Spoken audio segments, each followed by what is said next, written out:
Radiation is the same thing. एक machine असतो त्याच्यावर लाईट किंवा रेडिएशन फोकस होतो, not light but radiation. It's the same radiation. आम्ही न्यूक्लिअर बॉम्ब्समध्ये जे रेडिएशन यूज होतं ना, ते सेम रेडिएशन आपल्या शरीरावर फोकस करून त्या कॅन्सर किंवा ट्युमरवर ते फोकस होते आणि त्या रेडिएशनमुळे ते ट्युमर डॅमेज होऊन जातं. आणि ह्या किमोथेरपी टॅबलेट फॉर्ममध्ये असतात, नॉट इवन ते इंजेक्टेबल. तर त्याच्यामुळे लोक जे किमोथेरपी इम्युनोथेरपीवर आहेत ते कामावर पण जाऊ शकतात. You might be the next person sitting next to you might be a cancer patient actively on treatment आणि तुम्हाला माहीत पण नाही आहे. ज्यांच्यामध्ये ॲसिडिटीचा प्रॉब्लेम आणि हे सगळं मी पाहतो ना, त्या लोकांमध्ये ते एच पायलोरी इन्फेक्शन होतं. आणि हे इन्फेक्शनचं मोस्ट कॉमन कॉज आहे आपलं रोड साईड फूड. आधी आम्ही डिसीजला स्टेज करतो. स्टेज म्हणजे ते कॅन्सर कितीपर्यंत पसरलेलं आहे, is it limited to breast की बाकी शरीरामध्ये कुठे ते स्प्रेड झालंय की नाही, त्याच्यावर आपला बेसिक प्लॅन आहे. कोणाला डायबिटीस किंवा ब्लड प्रेशर जर झालंय तर लोक म्हणतात काय त्याचं काही मोठं गोष्ट नसते, म्हणजे कोणी असं हे. पण कोणाला जर कॅन्सर झालं तर लोक अरे बापरे याला कॅन्सर झालं. तर मंडळी नमस्कार. आजच्या एपिसोडमध्ये आपण कॅन्सर या महत्त्वाच्या विषयावर बोललेलो आहे. आजूबाजूला आज कॅन्सर इतका कॉमन झालेला आहे, तर तो का कॉमन झालेला आहे, तो कशामुळे होतो, तो झाल्यावर काय काय होतं आणि तो क्युअर करत असताना किंवा त्याच्यावर ट्रीटमेंट करत असताना कोणत्या गोष्टींवर लक्ष दिलं पाहिजे, या सगळ्या गोष्टींबाबत आपण डॉक्टर प्रसाद कसबेकर यांच्याशी गप्पा मारल्यात. तर हा एपिसोड शेवटपर्यंत नक्की बघा.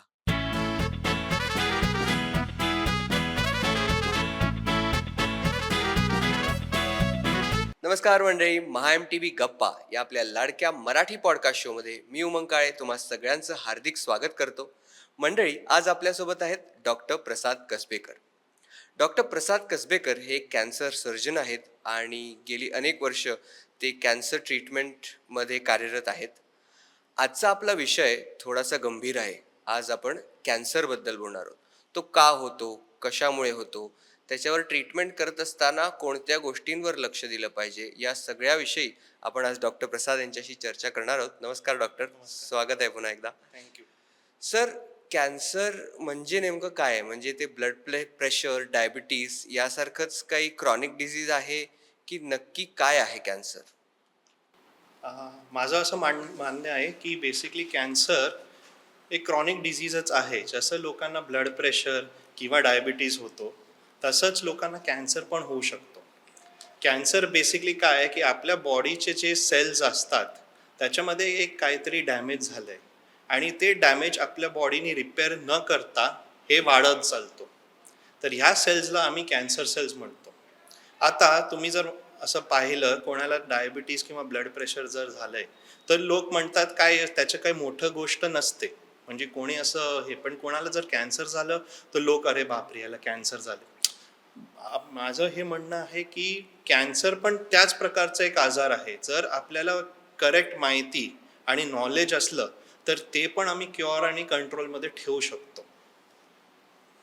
आणि एखाद्या डॉक्टरचं जेव्हा आपण आपल्याला कॅन्सर झालंय असं वाटू लागतं, आपण एका डॉक्टरकडे जातो, त्याचं निदान करण्यासाठी जातो, तेव्हा त्या डॉक्टरचा नेमका रोल काय असतो ह्याच्यामध्ये, की डॉक्टरचा एंड गोल काय असतो? म्हणजे कॅन्सर आपण बऱ्याचदा ऐकतो की कॅन्सर इज नॉट ट्रीटेबल. मग जर कॅन्सर ट्रीटेबल नाहीये तर नक्की काय होतं? तर हा एक सरळ सोपं उत्तर नाही आहे, पण कॅन्सरचे 2-3 गोष्ट आहेत. एक आहे की स्टेज ऑफ डिझीज ज्याच्यावर ते डायग्नोज होतो. हम्म. जर ते लवकर स्टेज सापडलं तर ट्रीटमेंट नॉर्मली होऊ शकतं, पेशंट क्युअर होतात. ॲडव्हान्स स्टेजेसमध्ये कधी कधी ते पण सापडतं. तर ह्या सिच्युएशनमध्ये आपलं जास्ती विषय क्युअरवर नाही पण कंट्रोलवर असतं. आधी मे बी 10-20 वर्षापूर्वी लोकांचं मेन किंवा डॉक्टर्स आणि इंटरनॅशनली मेन एम होतं क्युअर ऑफ डिझीज, की पेशंट चांगलं व्हायला पाहिजे. पण आता along with cure of disease आपलं विषय गेलंय on quality of life also.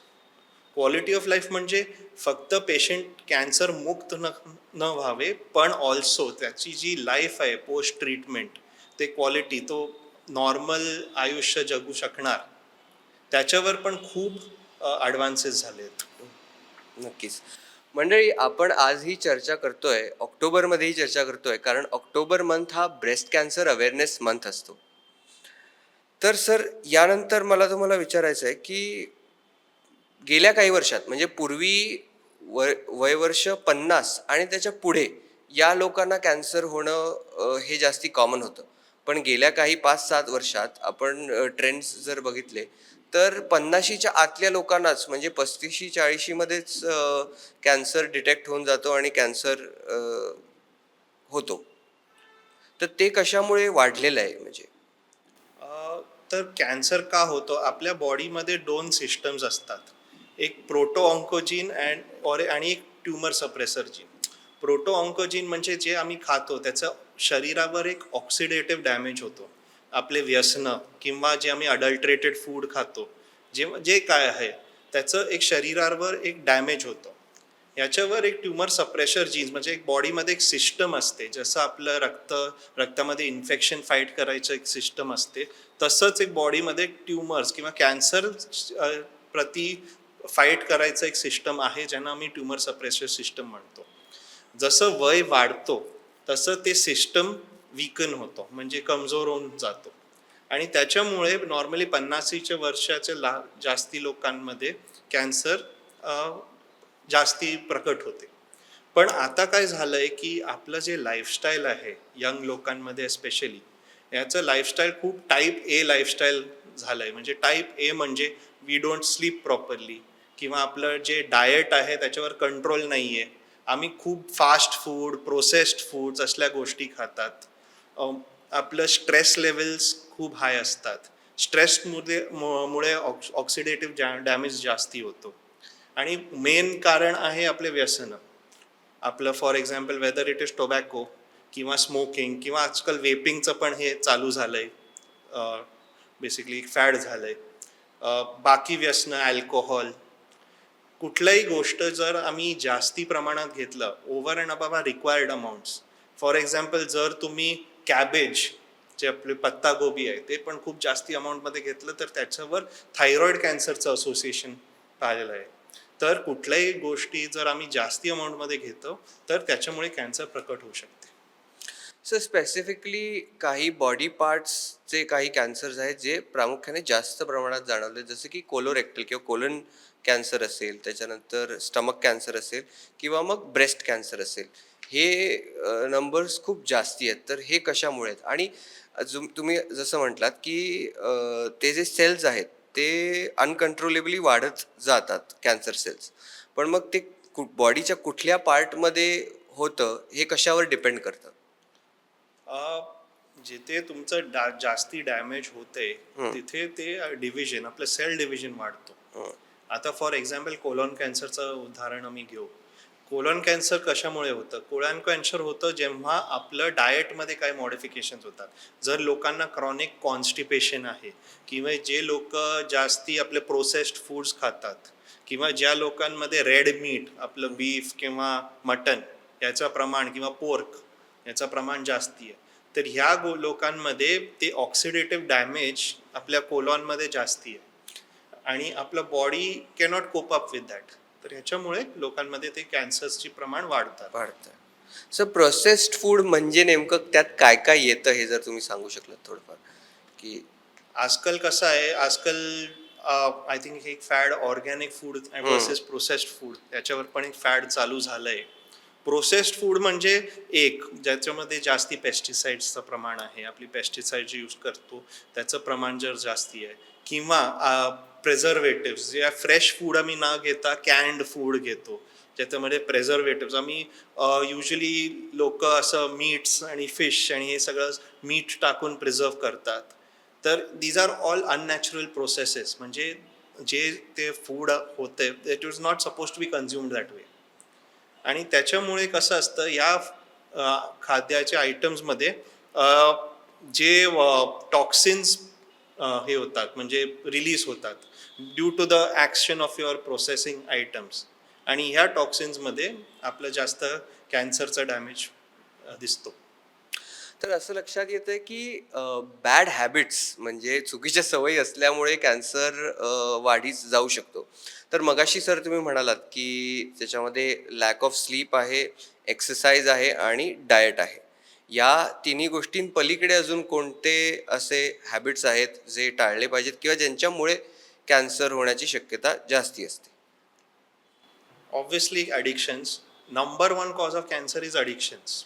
तुम्ही जर पाहिलं आता टोबॅको आम्ही म्हटलं स्मोकिंग किंवा टोबॅको कन्झम्पशन, त्याच्यामुळे टोबॅकोमध्येच आय थिंक एक स्टडीनी सांगितलंय की ऑलमोस्ट 60 to 70 टॉक्सिन्स आहेत टोबॅको आणि स्मोकिंगमध्ये, ज्याच्यामुळे कॅन्सर होऊ शकतो. दुसरं आहे आपले अल्कोहोल. असल्या गोष्टीमुळे कसं आहे की हे नॅचरल सबस्टन्सेस नाही आहेत फॉर आवर बॉडी, आणि ह्याच्यामुळे लोकांमध्ये कॅन्सरचं प्रमाण जास्ती वाढलं आहे. एक अजून एक कारण आहे आपल्या ह्याच्यामध्ये की स्ट्रेस लेवल्स खूप वाढलेत, आणि इवन दी ॲडव्हेंट ऑफ आपलं जे म्हणतात कम्प्युटर्स किंवा जे आपलं हे आहे सोशल मीडिया, आणि ह्या सगळ्या गोष्टीमुळे आपले स्ट्रेस लेवल्स, आपले जे फोकस, त्याच्यावर खूप परिणाम होतो. आणि stress is a cause of increase oxidative production. तर this is known to have cause cancers. Sir, अजून एक गोष्ट असते आपल्या पोटामध्ये जो आहे गट मायक्रोबायोम, म्हणजे आपल्या आतड्यांमध्ये जे मायक्रो ऑर्गॅनिझम्स किंवा जीव जंतू असतात जे आपल्याला डायजेशनमध्ये मदत करतात, त्यांच्या कल्चरमध्ये परिणाम झाला किंवा त्यांच्याही पॉप्युलेशनमध्ये परिणाम झाला तरी कॅन्सर होऊ शकतो. हो, पॉसिबिलिटी आहे, आणि हे जास्ती तर आपल्या स्टमक आणि कोलॉन कॅन्सर्समध्ये पाहिलं आहे. आता स्टमक कॅन्सरमध्ये कसं आहे की नॉर्मली जीवजंतू नसतात, स्टमकमध्ये ॲसिड प्रोडक्शन होतं, त्याच्यामुळे जीवजंतू हे उत्पन्न नाही होऊ शकत. प्रॉब्लेम काय होतो की कधी कधी ह्याच्यामध्ये एक एच पायलोरी म्हणून एक स्पेशल बॅक्टेरिया आहे, ज्यांच्यामध्ये ॲसिडिटीचा प्रॉब्लेम आणि हे सगळं आम्ही पाहतो ना, त्या लोकांमध्ये ते एच पायलोरी इन्फेक्शन होतं. आणि हे इन्फेक्शनचं मोस्ट कॉमन कॉज आहे आपलं रोड साईड फूड, म्हणजे आम्ही जे रस्त्याचं भेळपुरी खातो किंवा जे काय, त्याच्यामुळे हे एच पायलोरी इन्फेक्शन पाहिलं आहे.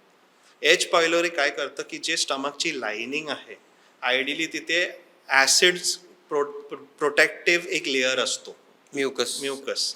तर ते म्युकसला ते डॅमेज करतो, आणि त्याच्यामुळे हे ॲसिड जाऊन स्टमकलाच अटॅक करतं, आणि त्याच्यामुळे वी फाइंड अल्सर्स किंवा ॲसिडिटी किंवा गॅस्ट्रायटिस, लोकांमध्ये गॅस्ट्रायटिसचा पण परिणाम वाढलाय. हे जर आम्ही लॉंग टर्म त्याचं ट्रीटमेंट नाही केलं तर एनी कॉज ऑफ गॅस्ट्रायटिस किंवा अल्सर नंतर कॅन्सरमध्ये बदली होऊ शकतो. सर, त्याचबरोबर यंग वुमेनमध्ये म्हणजे स्त्रियांमध्ये ब्रेस्ट कॅन्सरचंही प्रमाण वाढीस गेलेलं आहे. तर त्याच्यामध्ये अर्ली डिटेक्शन हे किती महत्त्वाचं आहे आणि त्याच्या काय सायनेजेस आहेत? तर आता ब्रेस्ट कॅन्सर आम्ही असं म्हणू शकतो is a very curable cancer. त्याचं जर लोकांमध्ये थोडंसं पण अवेअरनेस जर आलं, आणि एक मानसिक तयारी असायला पाहिजे की काही पण मला डाऊट वाटलं तर डॉक्टरला जाऊन दाखवायचं. या लोकांमध्ये नॉर्मली लोक इग्नोर करतात की मला असं एक लंप आलंय तर सोड, काय नाही असणार. ब्रेस्ट कॅन्सर आता प्रॉपर स्क्रीनिंग गाईडलाईन्स पण झालेत. कुठल्याही जे बायका 40 इयर्सच्या वरती आहेत त्यांना ॲन्युअली एक मॅमोग्राफी, म्हणजे वर्षात एकदा मॅमोग्राफी करायलाच पाहिजे up to the age of 65-70. कारण ह्या 40 to 70च्या एज ग्रुपमध्ये मॅक्सिमम ब्रेस्ट कॅन्सरचे बायका येतात. दुसरी गोष्ट आहे की there is something known as breast self examination. Breast self examination म्हणजे बायका आपल्या घरीच स्वतःहून ब्रेस्टचं एक्झामिनेशन करू शकतात, आणि काय काय जे गोष्टी पाहायला पाहिजे. फॉर एक्झाम्पल, काय काय लक्षण आहेत ब्रेस्ट कॅन्सरचे. नंबर वन मोस्ट कॉमन लक्षण आहे आपलं लंप किंवा गाठ ब्रेस्टमध्ये. दुसरं लक्षण आहे डिस्चार्ज, म्हणजे आपल्या निप्पलमधून कुठंतरी पाणी किंवा रक्त आलं. तिसरं आहे ब्रेस्टचं शेपमध्ये चेंज होणं.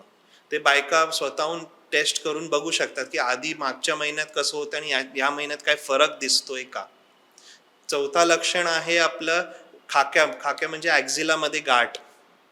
असल्या प्रकारचे 4-5 लक्षणं असतात, आणि हे स्वतः बायका घरी त्याचं एक्झामिनेशन करू शकतात. आणि याच्यावर पण ॲक्च्युली खूप व्हिडिओज पण झालेत, मी पण एक व्हिडिओ केलंय त्याच्यावर. तर हे व्हिडिओ पाहून ते शिकू शकतात की स्वतःहून कसं टेस्ट करायचं. हे छोटी छोटी गोष्टीमुळे अर्ली डिटेक्शनमुळे बायकाचं ब्रेस्ट कॅन्सर जर आलंय तर ते कधी कधी विदाऊट इवन किमोथेरपी त्यांचं क्युअर होऊ शकतं. मग ती काय प्रोसेस असते एक्झॅक्टली? म्हणजे फॉर एक्झाम्पल आता एखादी व्यक्ती तुमच्याकडे आली and they been detected with breast cancer, तर what is the plan of action? Basically आता आपलं मॉडर्न जे ट्रीटमेंट्स आहेत ते फोकस ॲज आय सेड आधी की we focus not only on cure on disease but on Quality the of life. Quality of life also. एक कसं आहे की आधी आम्ही डिझीजला स्टेज करतो. स्टेज म्हणजे ते कॅन्सर कितीपर्यंत पसरलेलं आहे, is it limited to breast की बाकी शरीरामध्ये कुठे ते स्प्रेड झालंय की नाही, त्याच्यावर आपला बेसिक प्लॅन आहे. कॅन्सर ट्रीटमेंटमध्ये 4 मेन स्तंभ असतात. Number 1 is surgery, number 2 is chemotherapy, number 3 is radiation and number 4 is rehabilitation. असल्या स्तंभाच्या वर आम्ही एक प्लॅन बनवतो की आता स्टेज झालंय, हे डिझीज इतक्या स्टेजपर्यंत आहे, तर ह्याप्रमाणे पेशंटला किमोथेरपी, सर्जरी, रेडिएशन आणि रिहॅबमध्ये काय काय लागेल. एक इम्पॉर्टंट गोष्ट आहे की आता जे आपलं स्तन काढायची जी ऑपरेशन होती, आम्ही मॅस्टेक्टमी म्हणायचो, ते आता ऑलमोस्ट ऑब्सोलेट झालंय. आजकाल लोक पूर्ण स्तन काढत नाहीत, फक्त जी कॅन्सरची गाठ आहे तिथेपर्यंतच आम्ही काढतो आणि त्याचं पण रिझल्ट सेम असतो. असं नाही की तुमचं कॅन्सर झालं तर पूर्ण स्तन काढायची गरज असते. तर खूप काय ॲडव्हान्सेस झालेत आपल्या ट्रीटमेंटमध्ये जे लोकांना माहिती असायला पाहिजे. तुम्हाला माहीत नाही तर तुम्हाला करेक्ट ट्रीटमेंट नाही भेटणार, असं आहे. सो सर, कॅन्सरची ट्रीटमेंट तर रोज बदलतीये, रोज वेगवेगळ्या त्याच्यामध्ये ॲडव्हान्समेंट्स येत आहेत. तर सध्या काय चालू आहे आणि गेल्या 10 वर्षात ते कसं बदलत गेलंय? तर 10 वर्ष किंवा 20 वर्ष आधी ट्रीटमेंट काय होतं की आधी आपलं फोकस फक्त क्युअर ऑफ कॅन्सर होतं. ह्याच्यामध्ये आम्ही सर्जरी करायचो. सर्जरीचा पण विचार होता रॅडिकल सर्जरी, मीन्स जितकं जास्त तुम्ही काढलं तितकं बरं. त्याच्यावर किमोथेरपी पण स्ट्रॉंग किमोथेरपी, जितकं जास्त डोस तितकं बरं. अँड फायनली रेडिएशन, जितकं जास्त रेडिएशन दिलं तितकं बरं. हळूहळू आम्ही एक आपलं शीक झालं, म्हणजे आपलं एज्युकेशन असं झालं की ओव्हर टाईम की जर तुम्ही स्ट्रॉंग ट्रीटमेंट दिलं किंवा थोडं कमी इंटेन्सिटीचं ट्रीटमेंट दिलं, पेशंटचं लाईफस्पॅन तितकंच होतं किंवा रिकरन्स तितकंच रेट्स होते.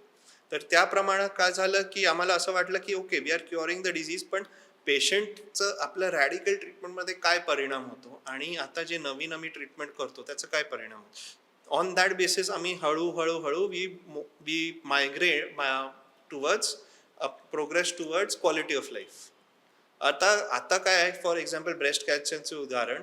आता आम्ही फक्त कॅन्सर काढायच्या सोबत आम्ही ब्रेस्ट रिकन्स्ट्रक्शन पण करतो की पेशंटला जे आधीचं हे होतं त्याप्रमाणे आम्ही परत ते ब्रेस्ट बनवून देतो. तर ह्या गोष्टीवर पेशंटच्या मानसिक स्थितीवर खूप परिणाम होतो. दुसरी गोष्ट आहे, फॉर एक्झाम्पल आता ॲडव्हेंट ऑफ इम्युनोथेरपी किंवा टार्गेटेड थेरपी असल्या नवीन नवीन प्रकारचे किमोथेरपीज पण आलेत आणि ह्या किमोथेरपीज टॅबलेट फॉर्ममध्ये असतात, नॉट इवन ते इंजेक्टेबल. तर त्याच्यामुळे लोक जे किमोथेरपी इम्युनोथेरपीवर आहेत ते कामावर पण जाऊ शकतात. You might be the next person sitting next you might be a cancer patient actively on treatment आणि तुम्हाला माहीत पण नाहीये. किमोथेरपी म्हणजे काय नेमकं आहे त्याच्यामध्ये? किमोथेरपी जसं आम्ही अँटीबायोटिक्स देतो हम्म. कुठल्याही जंतूला मारायला, हम्म. Chemotherapy is like that only. एक ओके. प्रकारचं मेडिसिन असतो जे ओके. स्पेशली कॅन्सर सेल्सला आयडेंटिफाय करतो आणि ते त्याला मारतो. पण किमोथेरपी कसं आहे की त्याचं आम्ही स्पेसिफिसिटी जी म्हणतो, म्हणजे its ability to detect cancer cells and kill them, ते थोडंसं कमी आहे आणि त्याच्यामुळे आपलं नॉर्मल बॉडीच्या सेल्सला पण त्याची डॅमेज होते आणि त्याच्यामुळे किमोथेरपीचे साईड इफेक्ट्स होते, जसं केस गळणं किंवा वेट लॉस किंवा पण मग उलट्या. किमोथेरपी म्हणजे त्याच्यामध्ये गोळ्या घ्याव्या लागतात की it's a radiation based therapy? नाही, रेडिएशन एक वेगळं आहे. Okay. Radiation is light. Correct. असं जसं तुम्ही हो. फॉर एक्झाम्पल कधी लाईफमध्ये सिटी स्कॅन केलं असणार. हम्म. सिटी स्कॅनमध्ये कसं एक मोठ्या मशीनवर झोपवतात हम्म. आणि तुम्हाला असंच काहीतरी फिरवतात वरती. हम्म. Radiation is the same thing. एक मशीन असतो त्याच्यावर लाईट किंवा रेडिएशन फोकस होतो, नॉट लाईट बट रेडिएशन.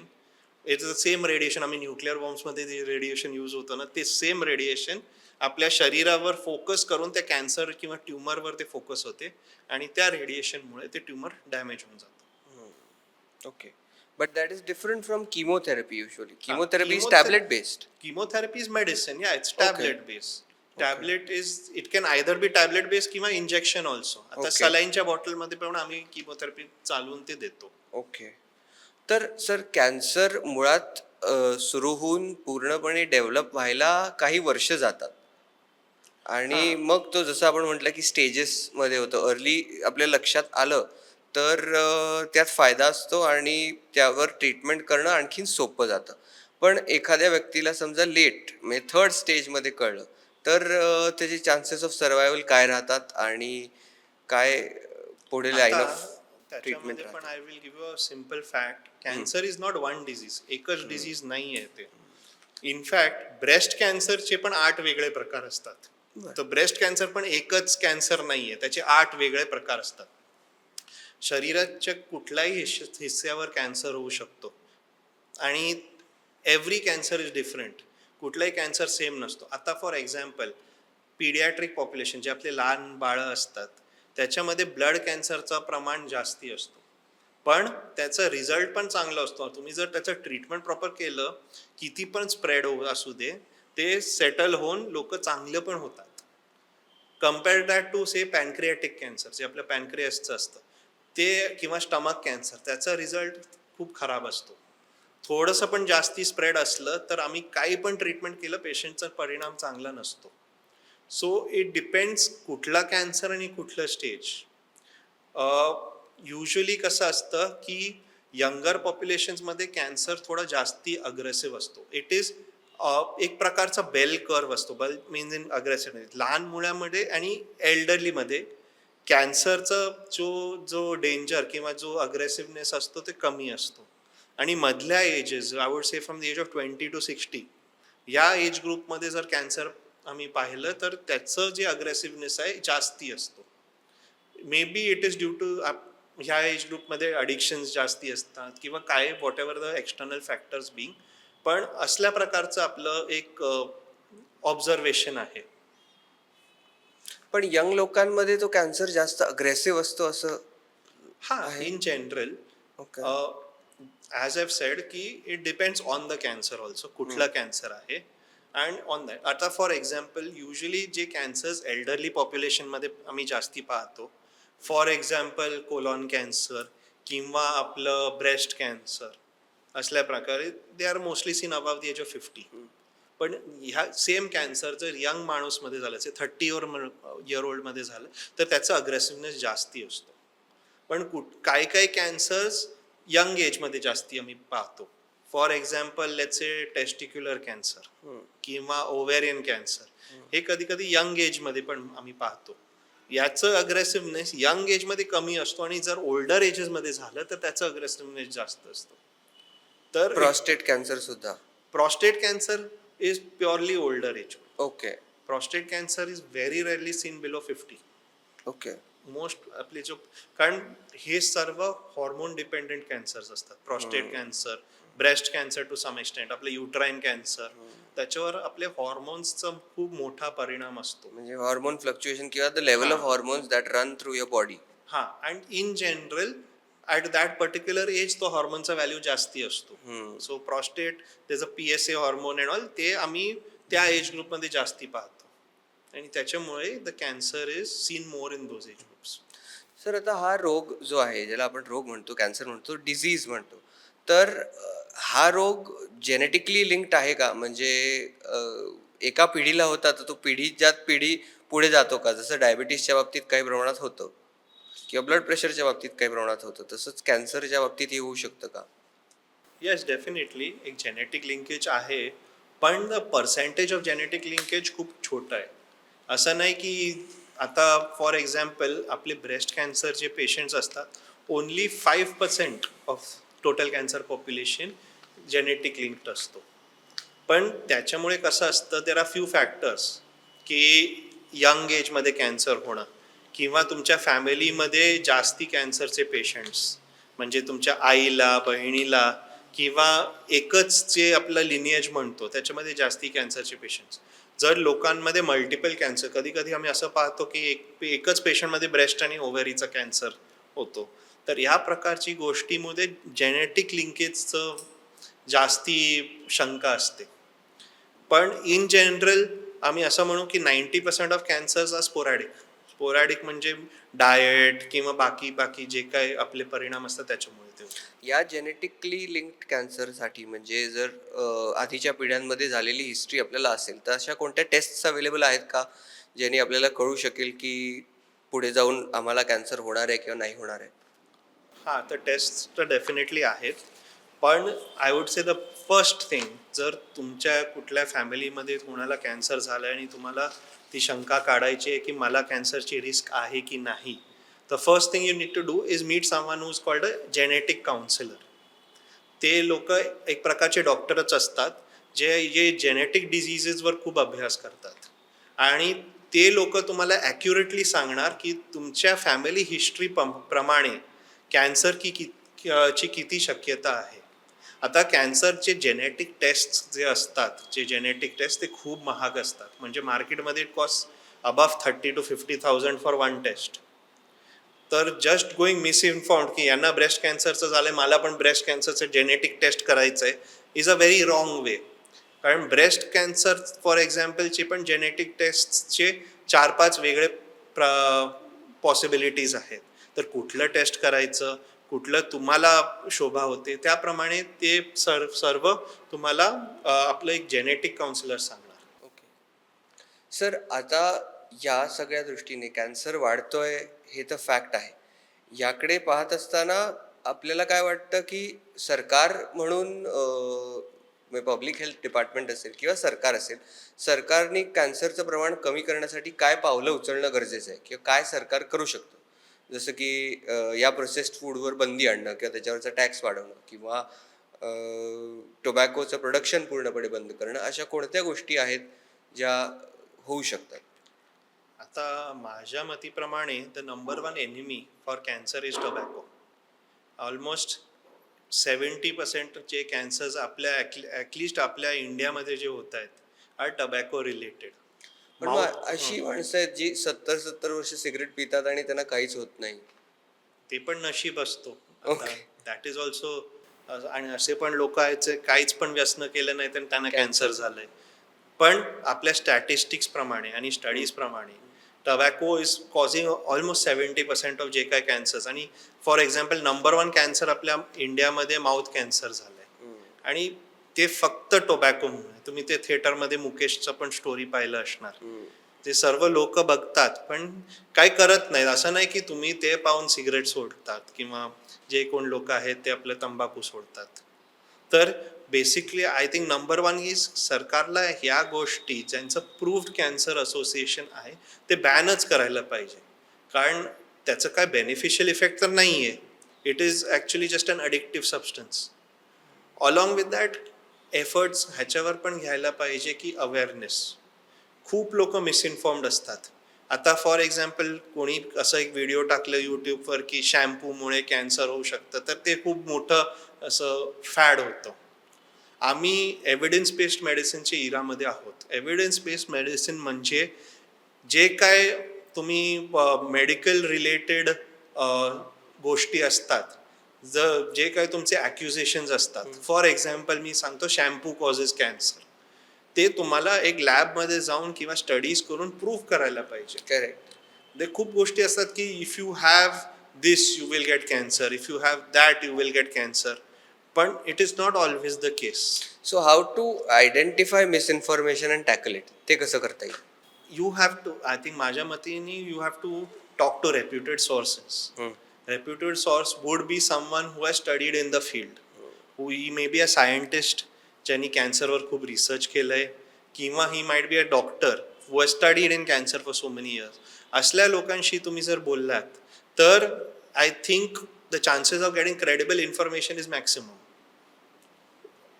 कुठल्याही आता फॉर एक्झाम्पल तुम्ही रँडम यूट्यूबर किंवा असल्या लोकांशी जर यांचं ओपिनियनवर तुम्ही गेल्यात तर मी असं म्हणत नाही की तो चुकीचं बोलणार, पण कुठल्याही स्टेटमेंटवर एक बॅकग्राऊंड असते. तुम्ही जर कुठल्याही गोष्टीला अब्यूज केला तर फॉर एक्झाम्पल त्याच्यावर जर मी सांगितलं if I eat only cabbage my whole life तर थायरॉइड कॅन्सर होऊ शकतो. But that doesn't equate to तुम्ही कोबीची भाजी घरी खाल्लं तर कॅन्सर होणार मला. देर इज अ काय म्हणतात fine print to every statement असं. तर ते फाईन प्रिंट तुम्हाला समजायला पाहिजे. करेक्ट.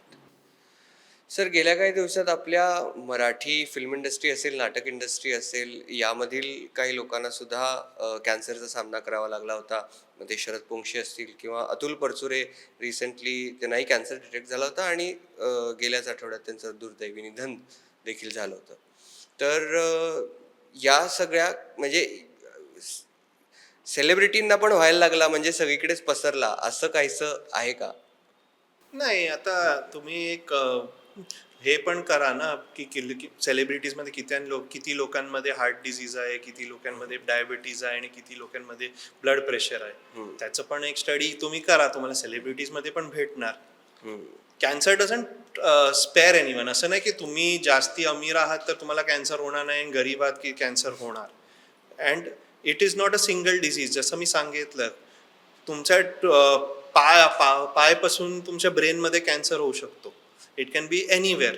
तर बेसिकली काय असं आहे की नॉलेज अँड अवेअरनेस याच्यावरच हे करायला पाहिजे.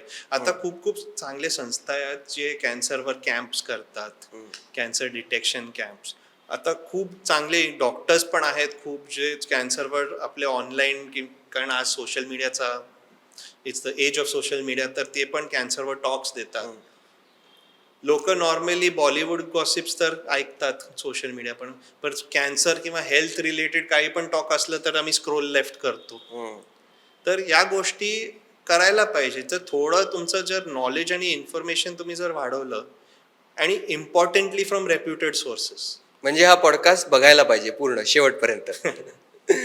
From reputed sources. आता कोणी पण काय म्हटलं की असं हे तुम्ही केलं तर कॅन्सर, काय काय लोक म्हणतात तुम्ही असं फॉर एक्झाम्पल योगा केलं तर तुमचं कॅन्सर मिटणार.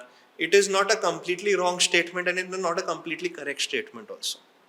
तर सगळ्या गोष्टीमध्ये एक प्रकारचं एक फाईन प्रिंट असतो आणि ते लोकांना समजायला पाहिजे. आता कॅन्सर मला आहे हे मला हळूहळू कोणत्या ना कोणत्या कारणाने जर कळू लागतंय, तर त्याच्यावर ट्रीटमेंट करणारा नक्की डॉक्टर कोण, हे मी कसं ठरवायचं? आता आपलं एक पूर्वी सर आपल्याकडे नॉर्मल हॉस्पिटल्स होती, कॅन्सर हॉस्पिटल्स खूप कमी होती. आता आपल्याकडे टाटा आणि KEM आहे, जे स्पेसिफिकली कॅन्सर हॉस्पिटल आहे, किंवा ठाण्यातलं एक हॉस्पिटल आहे. पण पूर्वी कॅन्सर हॉस्पिटल्स नव्हती. तर मला ट्रीट करणारा डॉक्टर नेमका कोण असावा?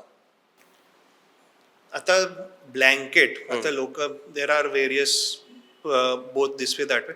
पण ब्लँकेट जर तुम्हाला काहीच माहीत नाही आणि तुम्हाला जर हे करायचं आहे, मीन्स इन्व्हेस्टिगेट करायचं आहे की हा डॉक्टर माझ्या ट्रीटमेंटसाठी योग्य आहे की नाही, तर ह्याच्यावर ॲक्च्युली गव्हर्नमेंट ऑफ इंडियानी स्पेशल डिग्रीज बनवलेत.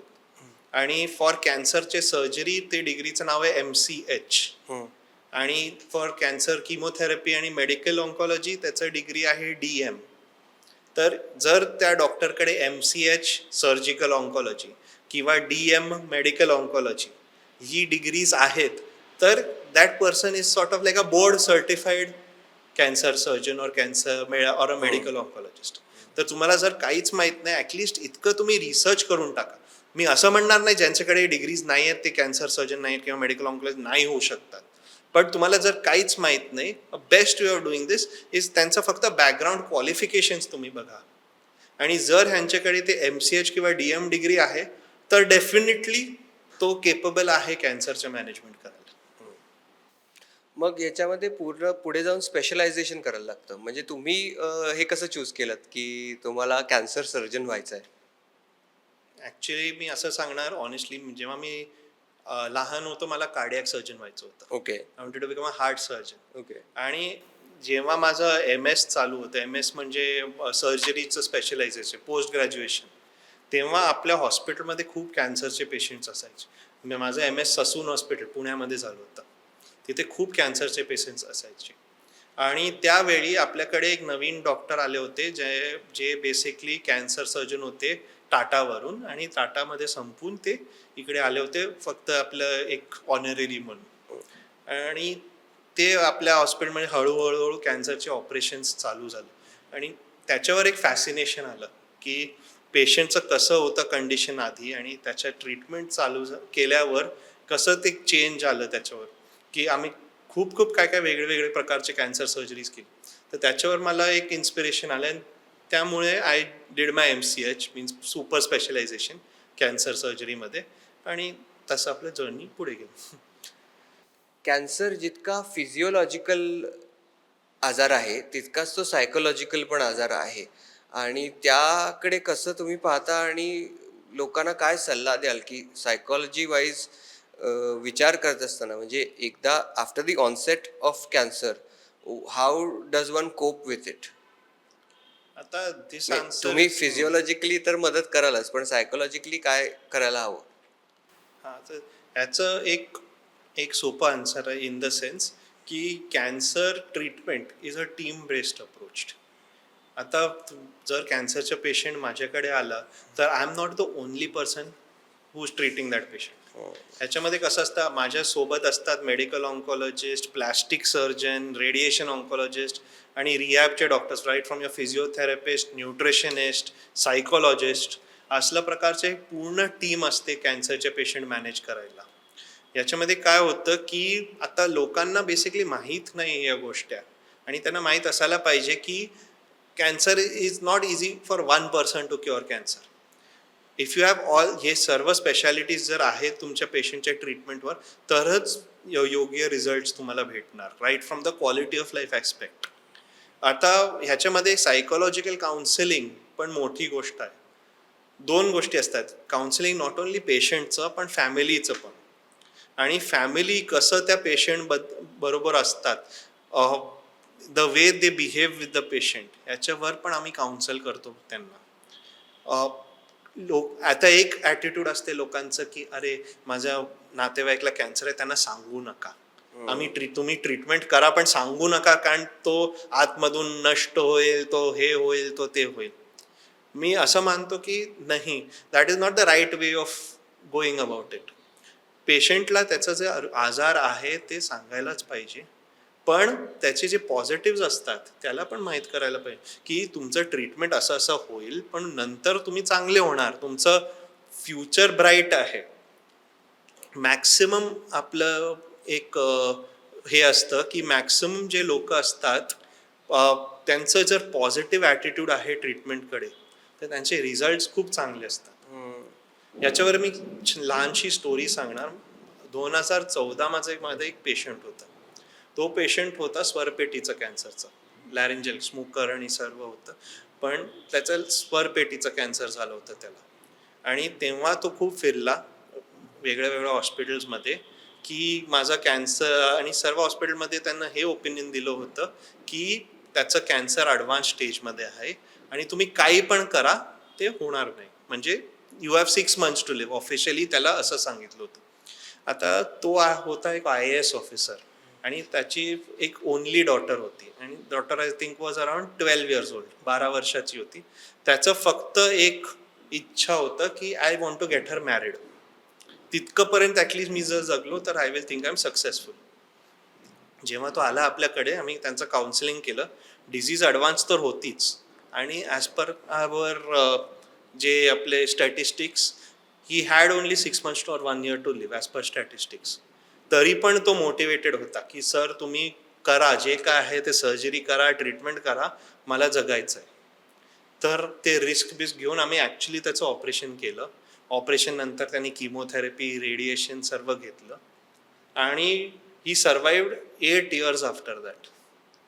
8 years. आणि कसं त्याचं झालं की after surviving 8 years he manage to get his daughter married. लग्न केल्यावर 1 वर्षात परत डिझीज आलं, परत हे आलं and unfortunately he did not. पण ज्या माणसाला फक्त 6 महिने दिले होते, he could fulfil his dreams. ह्याच्यावर कॅन्सरचा एक मोठा सायकोलॉजिकल रोल असतो. मी असं म्हणत नाही आम्ही काय चमत्कार केलं, पण जे सायकोलॉजिकल इम्पॅक्ट असतो कॅन्सरचा, जर तुम्ही पॉझिटिव्ह ॲटिट्यूडनी ट्रीटमेंट घेतलं तर परिणाम नॉर्मली चांगले होतात. तुम्ही मगाशी आता म्हणलात की he had 6 months to live, तर टिपिकली हा एक बॉलिवूड किंवा मूवी सिनारिओमध्ये डॉक्टर असा एक्सरे घेऊन उभा असतो आणि म्हणतो की तुम्हाला ब्रेन ट्यूमर आहे आणि तुम्हाला शेवटचे 4च महिने जगायचे राहिलेले आहेत. तर brain tumour is also type of cancer और what yes, is? It is a cancer. Okay. मेंदूचा कॅन्सर असतो. ओके. तर वी सो नॉर्मल ट्यूमर हा जो प्रकार आहे त्याच्यामध्ये म्हणजे जनरल नॉलेजमध्ये आपण असं ऐकलेलं आहे की एक मॅलिग्नंट ट्यूमर असतो आणि एक दुसऱ्या प्रकारचा ट्यूमर असतो. One is Benign. बेनाईन असतो, one is cancerous and one is not. तर त्याच्याबद्दल पण थोडंसं सांगा. आता बेसिकली कसं असतं, आम्ही जर सेल्स मायक्रोस्कोपिक आम्ही पाहिलं तर आपल्या बॉडीमध्ये सेल्स असतात, जे वेगळ्या प्रकारचे सेल्स वेगळ्या फंक्शन्स करतात. स्किनचे सेल्स किंवा मसलचे सेल्स किंवा आतड्याचे सेल्स, कुठे पण असू ते सेल्स. युजली हे सेल्स डिवाइड होतात आणि जेव्हा हे डिव्हिजन, जसं मी आधी टॉकमध्ये सांगितलं होतं, something known as proto oncogene and there is tumour suppressor gene. आता सेल्सचं division is controlled by these two factors, proto onco and tumour suppressor. जेव्हा कधी कधी हे प्रोटो ऑन्कोजीनचा परिणाम वाढतो तर ते सेल्स जास्ती डिवाइड होतात आणि त्याच्यामुळे गाठ परिणाम आपलं हे उत्पन्न होते, ज्याला आम्ही ट्युमर म्हणतो. आता इंटरनली सेल्स पण एक प्रकारचं आर्किटेक्चर असतो सेल्सला. सेल्सचं आर्किटेक्चर जे आहे, जर नॉर्मल असलं तर त्या सेल्सला आम्ही बिनाईन म्हणतो युजली, कारण ते जे आपलं नॉर्मल सेल्स जे आहे तसंच त्याचं आहे, पण ते वाढलंय. तर ते गाठ आहे, आता लायपोमास फॉर एक्झाम्पल, त्याच्यामध्ये फॅटचे सेल्स आहेत, पण ते have not changed in their characteristic. कधी कधी for example due to external stimuli किंवा जे काय जेनेटिक किंवा काय, त्याचं DNA डॅमेज होतं त्या सेल्सचं, आणि जे नॉर्मल आर्किटेक्चर आधीचं होतं ते आर्किटेक्चर डिस्टॉर्ट होऊन जाते. आणि त्याच्यामुळे काय होतं की these cells now not only keep continuously dividing, पण ते सेपरेट पण व्हायला लागतात आणि सेपरेट होऊन ते बाकीच्या शरीरच्या भागेत जाऊन बसतात. तर जेव्हा त्याचं आतमधलं आर्किटेक्चर चेंज होतं त्याला आम्ही मॅलिग्नंट कॅन्सर सेल्स म्हणतो. ओके. खूप खूप धन्यवाद सर. तुम्ही खूप साऱ्या गोष्टी आम्हाला कॅन्सरबद्दल, त्याच्या ट्रीटमेंटबद्दल सांगितल्यात. जाता जाता मला तुम्हाला एक प्रश्न विचारायचा आहे, तो म्हणजे की 30शीतल्या ते 40शीतल्या लोकांसाठी जे आत्ता म्हणजे एक सेडेंटरी लाईफस्टाईल जगतायत, त्यांच्यासाठी तुम्ही काय 7 पॉईंट्स, 5 ते 7 मुद्दे मला सांगा, ज्याच्यानी कॅन्सर प्रिव्हेन्शन आणि क्युअरकडे आपण जाऊ शकतो. म्हणजे काय केलं पाहिजे आणि काय नाही केलं पाहिजे थोडक्यात. काय केलं पाहिजे की एक नंबर वन इज डाएट. हम्म. डाएटवर कंट्रोल असायला पाहिजे. मी असं म्हणणार नाही की कधी पण पिझ्झा बर्गर खाऊ नका, पण त्याचा परिणाम कमी ठेवा. आपलं जे नॉर्मल इंडियन डाएट असतो, जे आपलं घरचं जेवण असतो, ते in fact scientifically proven to be the best food, कारण त्याच्यामध्ये प्रेझर्वेटिव्स कमी असतात, अडल्टरेटेड गोष्टी कमी असतात आणि नॉर्मली ते होम कुक्ड फूड असतं. तर try to stay as much as possible in your diet control, या डाएटची गोष्ट. सेकंड, आपलं स्ट्रेस लेवल्स. आपलं जे काम आणि हे सर्व असतं ते काम एक साईडला ठेवायला पाहिजे. Take maybe a day off every week. आपला जर संडे असतो, प्रॉपरली रिलॅक्स.